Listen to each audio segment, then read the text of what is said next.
When I finally realized what being gay meant, which for people who aren't gay, perhaps they think that means, oh, well, you just want to have sex with men. No. Uh, no. For me, it was the attraction, the knowing that if I ever had a life partner, that life partner was going to be a man. It wasn't that I didn't like women. I did. And there were many women I knew that I liked and even loved. But I didn't fall in love with any of them. It was in Boulder where I met a man in the congregation actually, who was already married. But it turns out that, like so many gay men, he had gone on ahead and married anyway, Yes. thinking that this was the right thing to do. This was the way to be happy. It wasn't until we met each other that we found ourselves falling in love with each other, which was completely different. And so both of you were Jehovah's Witnesses. You were baptized. He was married. Did he have children? He had two young sons. Okay. So how did you know, or how did it become evident to you and him that you were obviously going way beyond what is accepted in the organization? So was there guilt and shame, or how did that work in your head at that time? Well, we never consummated our relationship physically.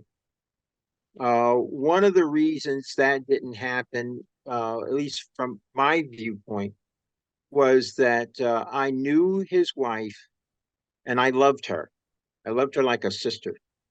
I couldn't dream of having anything to do with her husband because of what that would do to her, how that would hurt her very, very badly. And so I just thought, no, better to not act on these feelings at all than do something that could cause incalculable harm and damage, not just to her, but to their sons, who were just young boys and who looked to me like an uncle, and to others in our congregation as well. I had to think about the ripples that would reach out from any kind of an affair that I had with him. Now, I want to, before we move on, I want to make one comment about this married person that you guys fell in love. He had a tragic end. Tell us about that. We were friends for 5 years, and then Tom committed suicide, which shattered me. I was years grieving his death and his loss. I still miss him. Uh, when I though approached him uh, in the last year of his life and asked him to consider going to the elders in the congregation for help with whatever was bothering him, uh, he summarily refused. Told me that I should never ever say that to him again.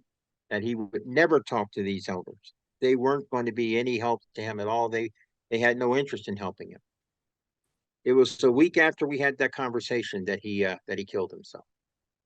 We don't know the reason why, but sometimes No, we may have some insight. Is there insight of what you think may have happened? he was in conflict. He and his wife had separated at that point. They were living apart, and I think Tom was struggling with what direction he wanted to take his life, and would I even be a part of that? What could we have done, or what would we do as a couple? Would we want to live that way?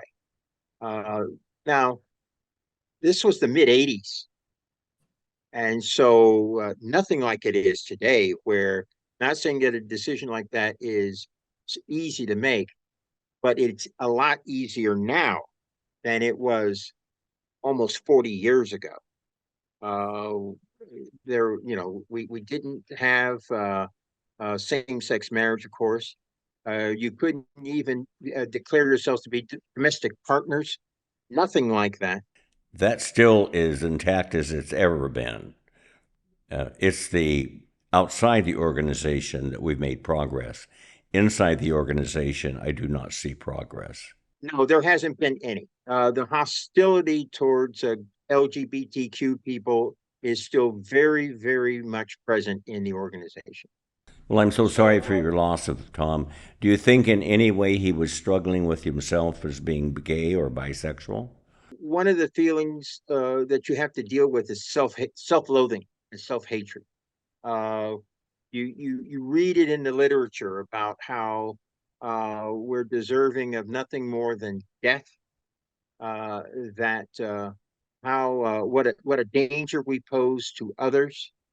They spread the lies and the propaganda that we're all sex mad and think about sex only, wholly, and all the time. And so when you read those things and you're not sure about how you should feel about yourself, uh, the emotions that you have oftentimes are negative. And I think with Tom, they became overwhelmingly so. And let me make a comment on that because that's what shame is.